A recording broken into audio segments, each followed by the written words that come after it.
Jaz sem pa pri ljubosumju ugotovila eno stvar, ne bo se umaknil sam od sebe. Pa sem bil kulturni šok, ko sem šel v Ljubljano. Je bilo tisto, wow, to se ljudem dogaja. Vem, da dobivaš hejting komentarje. Kako se zdaj ti soočaš s tem? Nekaj pa vem in to pa lej za angeli stojim. Če pa ti kljub temu ponujaš upanje in delo na sebi do konca, bo za tebe poskrbljen.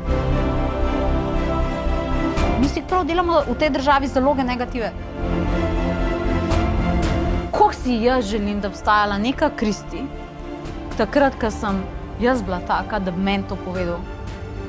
A veš?